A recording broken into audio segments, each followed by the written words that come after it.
Hello everyone. Today we are going to discuss Dickman condensation.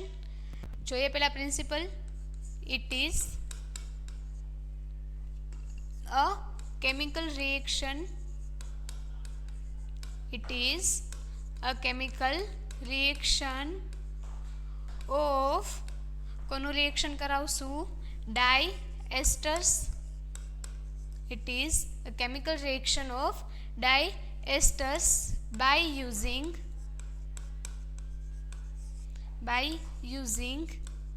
base to give product શું બનશે? To give cyclic beta keto ester. To give cyclic beta keto ester. Reaction કોનું કરાવવાનું છે? ડાયએસ્ટરનું. કોની પ્રેઝન્સમાં? આઈ mean કે કોનો use કરીને? બેઝનો. Product શું બનશે? એસ્ટર જ, પણ એવો એસ્ટર કે જેની બીટા પોઝિશન ઉપર કીટો મતલબ કે કીટોન ગ્રુપ હોય અને બીજું શું હોય તો કે સાયક્લિક કીટોન, સાયક્લિક બીટા કીટો એસ્ટર. જોઈએ રિએક્શન કઈ રીતે થશે.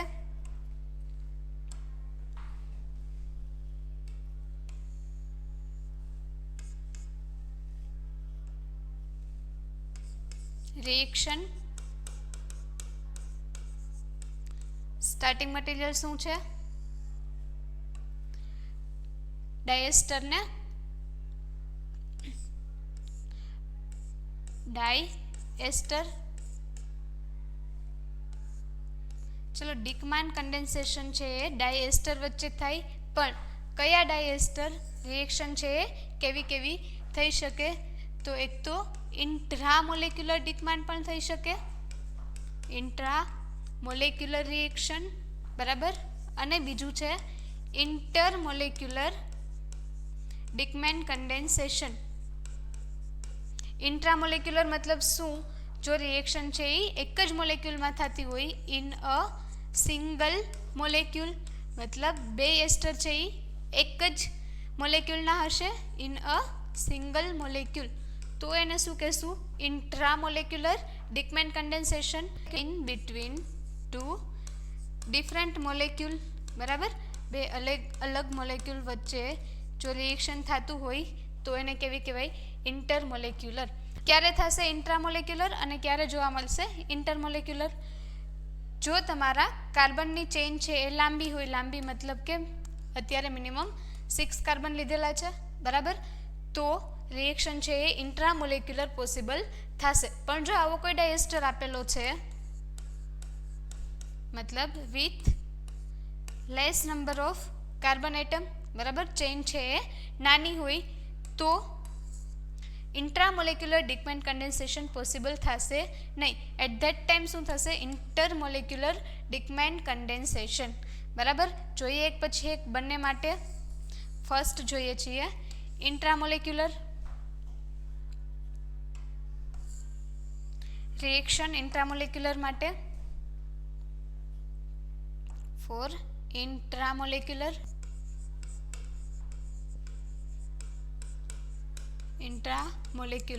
ડિકમેન કન્ડેન્સેશન.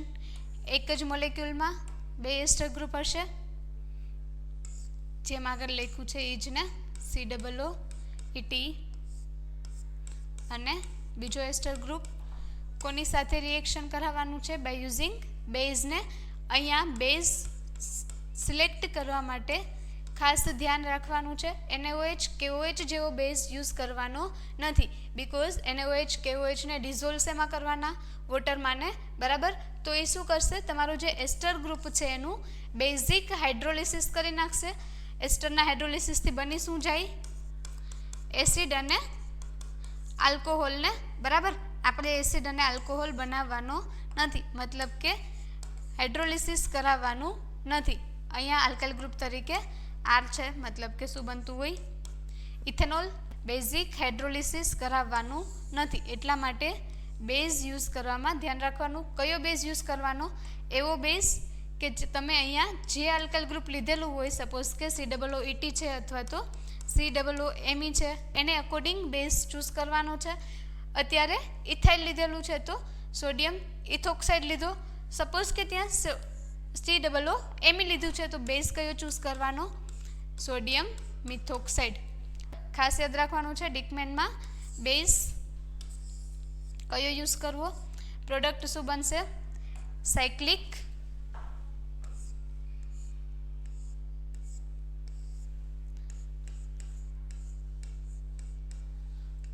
બીટા કીટો એસ્ટર. આ કયું ગ્રુપ થઈ ગયું? એસ્ટર ને એસ્ટરની બાજુનો કાર્બન શું કહીએ એને? આલ્ફા. એની બાજુનો કાર્બન બીટા. બીટા ઉપર કયું ગ્રુપ છે? કીટોન. કીટોનને પ્રિફિક્સમાં શું લખશું? કીટો. રિંગ સાયક્લિક જ છે મતલબ એ શું બની ગયું? બીટા કીટો એસ્ટર. બરાબર. જોઈએ કઈ રીતે બનતી હશે અને ફર્ધર આ પ્રોડક્ટમાં શું થઈ શકે. સ્ટાર્ટિંગ મટીરિયલ એસ્ટર છે. ગ્રુપ છૂટા પાડીને લખીએ તો COOET.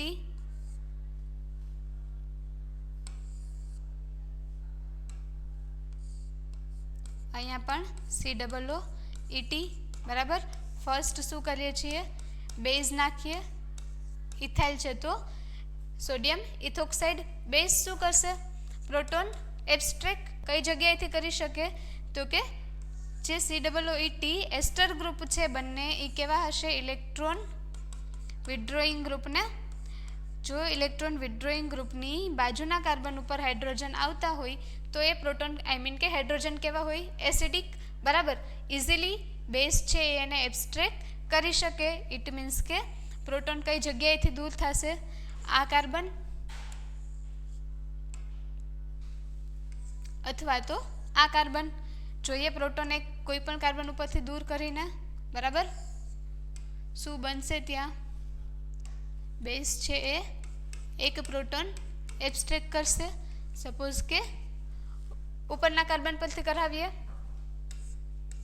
બાકી બધું એઝ ઇટ ઇઝ COOET.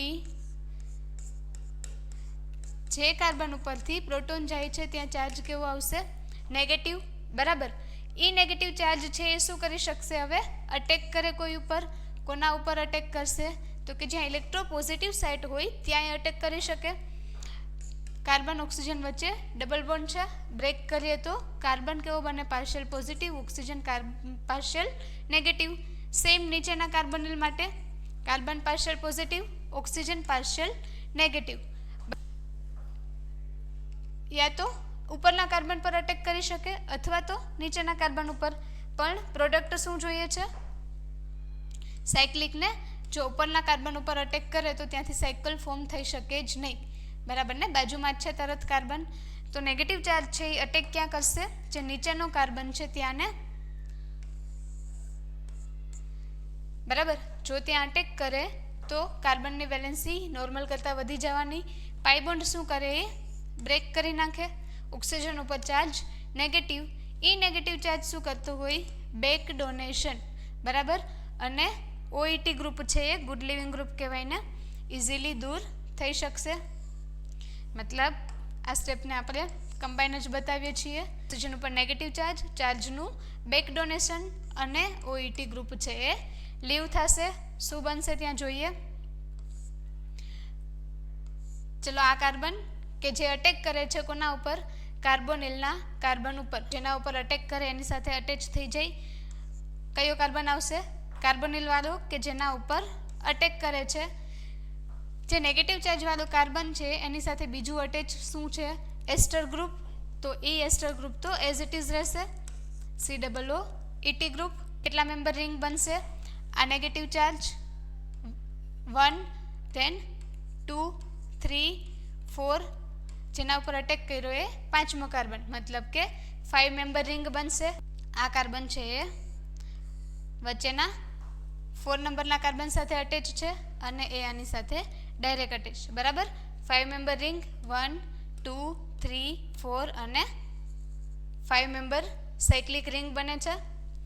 નામ આપી શકીએ. શું આપવું નામ? એસ્ટરની બાજુના કાર્બન ઉપર આલ્ફા કહી શકાય. એની પછીનો કાર્બન બીટા. બીટા ઉપર કયું ગ્રુપ છે? કીટોન. તો નામ આપવા માટે કીટોનને પ્રિફિક્સ તરીકે લેશું બીકોઝ આ યુપીએસસી નોમેન્ક્લેચરમાં પ્રાયોરિટી વાઇઝ એસ્ટર છે એની હાયર પ્રાયોરિટી હોય ને કીટોનની કમ્પેરમાં.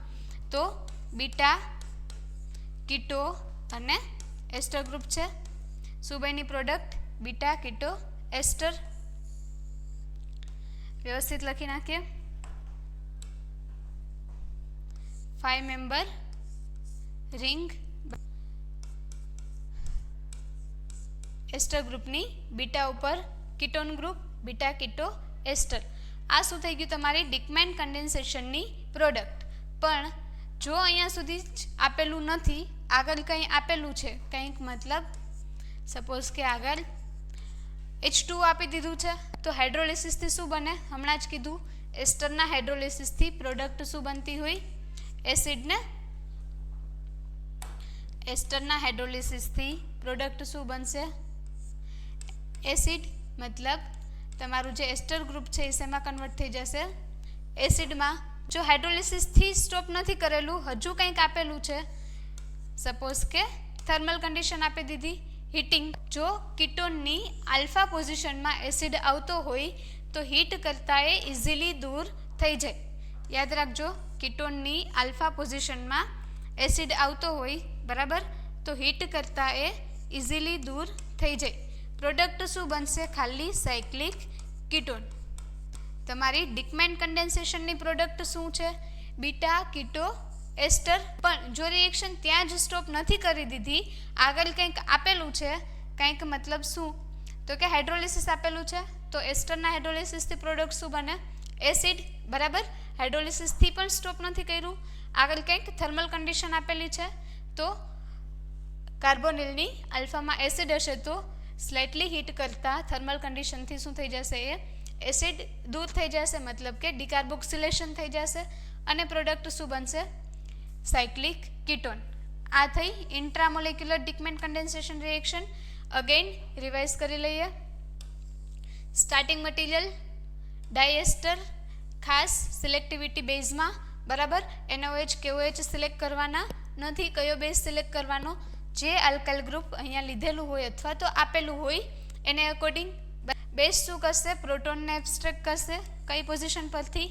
ઇલેક્ટ્રોન વિથડ્રોઈંગ ગ્રુપ, મતલબ કે COOETની બાજુના કાર્બન ઉપરથી. જો ત્યાંથી પ્રોટોન જાય તો કાર્બન ઉપર ચાર્જ નેગેટિવ. એનાયન છે એ શું કરશે?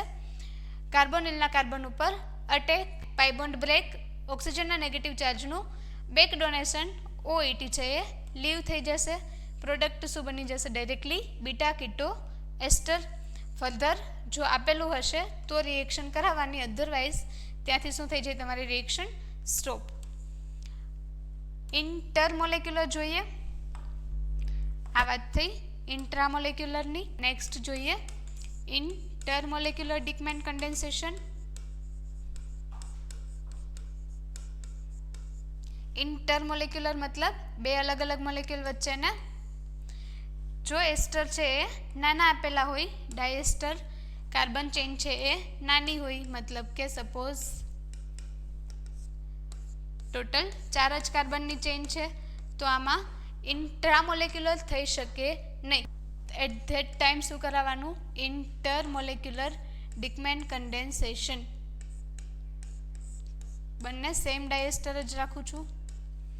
બેઝ COOET જ છે તો NaOET. શું કરશે બેઝ? પ્રોટોન એબ્સ્ટ્રેક્ટને, અહીંયા બે ડાયએસ્ટર છે અલગ અલગ, તો બેમાંથી પ્રોટોન એબ્સ્ટ્રેક્ટ કરશે. સપોઝ કે બે હાઇડ્રોજન અહીંયા છે, અહીંયા પણ બે હાઇડ્રોજન, સેમ CH2, બરાબર. બે એસ્ટર ગ્રુપ બે અલગ અલગ મોલેક્યુલમાંથી બેઝ શું કરશે? એક એક પ્રોટોનને એબ્સ્ટ્રેક્ટ કરશે. સપોઝ ફર્સ્ટ ડાયએસ્ટરમાં હું અહીંયાથી પ્રોટોન એબ્સ્ટ્રેક્ટ કરાવું છું, તો જે સેકન્ડ છે એમાં અલગ પોઝિશનથી કરાવવાનો. આમ તો બધી પોઝિશન કેવી છે? સિમિલર જ ને, બીકોઝ બે ડાયએસ્ટર કેવા છે? સેમ જ. શું બનશે પ્રોડક્ટ? જ્યાંથી પ્રોટોન જાય છે ત્યાં નેગેટિવ ચાર્જ. એ સિવાયનો જે એસ્ટર ગ્રુપ છે એને છૂટું પાડીને લખું છું. સેમ બીજા માટે જ્યાંથી પ્રોટોન જતો હશે ત્યાં ચાર્જ કેવો આવશે? નેગેટિવ. એ સિવાયનું જે એસ્ટર ગ્રુપ છે એને છૂટું પાડીને લખું છું, લખવામાં ઇઝી પડે એટલા માટે. ધેન જેમ આગળ કરતા હતા એમ જ નેગેટિવ ચાર્જ શું કરે? અટેક. જો ઇન્ટ્રામોલેક્યુલર હોય તો અટેક એક જ મોલેક્યુલના બીજા કાર્બોનિલ ઉપર, પણ અહીંયા શું છે? ઇન્ટરમોલેક્યુલર. તો આ જે નેગેટિવ ચાર્જ છે એ કોના ઉપર અટેક કરશે? આમાંથી કોઈ એક કાર્બોનિલ ઉપર, અને બીજાનો જે નેગેટિવ ચાર્જ છે એ પોતાના સિવાયનું જે ડાયએસ્ટર હશે એના ઉપર અટેક કરશે. જો અટેક કરે તો પાઈ બોન્ડ બ્રેક, ઓક્સિજન ઉપર નેગેટિવ ચાર્જ, બેક ડોનેશન અને OET લીવ. બરાબર, સેમ. ક્લિયર? આટલું ખાસ યાદ રાખવાનું છે. નેગેટિવ ચાર્જ છે એ ઇન્ટરમોલેક્યુલરમાં શું થશે? પોતાના જ એસ્ટર ઉપર અટેક કરશે નહીં. જે અધર મોલેક્યુલ આપેલો છે, અધર ડાયએસ્ટર આપેલો હશે એના કાર્બોનિલ ઉપર અટેક કરશે. અગેન શું કરવાનું છે? અટેક કઈ રીતે થશે? તો કે પોતાના જ મોલેક્યુલના ડાયએસ્ટર ઉપર કાર્બોનિલ ઉપર અટેક કરશે નહીં. બરાબર, અધર ઉપર શું બનશે પ્રોડક્ટ? જોઈએ. અહીંયાથી સ્ટાર્ટ કરું છું લખવાનું. નેગેટિવ ચાર્જ જેના પર અટેક કરે એની સાથે જ અટેચ થઈ જાય. કોના ઉપર અટેક કરે છે? આ કાર્બોનિલ ઉપર, ત્યાંથી OET લીવ થઈ ગયું. ધેન આ કાર્બન સાથે બીજું શું અટેચ થયેલું છે? એક COO group as it is રહેશે. બીજું નીચેનો કાર્બન સાથે જે કીટોન છે એને બાકી રાખીએ. આને જોઈએ શું અટેચ થયેલું છે? ડબલ બોન્ડ, આઈ મીન કે કાર્બોનિલ સાથે એક CH2. ધેન નેગેટિવ ચાર્જવાળો કાર્બન. નેગેટિવ ચાર્જવાળો કાર્બન શું કરે છે? અટેક કરે છે ને બાજુના ડાયએસ્ટરના કાર્બોનિલ ઉપર, મીન્સ એની સાથે અટેચ થઈ જવાનું. એ વચ્ચેનો કોમન છે કીટોન. જે નેગેટિવ ચાર્જવાળો કાર્બન હતો એની સાથે બીજું શું અટેચ થયેલું છે? એસ્ટર ગ્રુપ. પ્રોડક્ટ છે એ આવી કંઈક બનશે. COO ની બાજુનો કાર્બન આલ્ફા, એની બાજુમાં બીટા, બીટા કીટો એસ્ટર.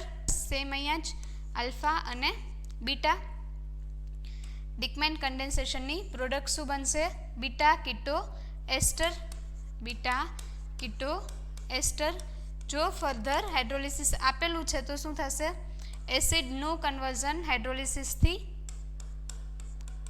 એસ્ટરનું કન્વર્ઝન શેમાં થઈ જવાનું? એસિડમાં ને બંને જગ્યાએ જ્યાં એસ્ટર ગ્રુપ છે ત્યાં શું આવી જાય? Acid group. અને જો હીટિંગ કન્ડિશન આપેલી છે તો કાર્બોનિલની આલ્ફામાં જ છે બંને એસિડ ગ્રુપ, બે એસિડ લીવ થઈ જશે અને સાયક્લિક કીટોન બનશે. ક્લિયર? આટલું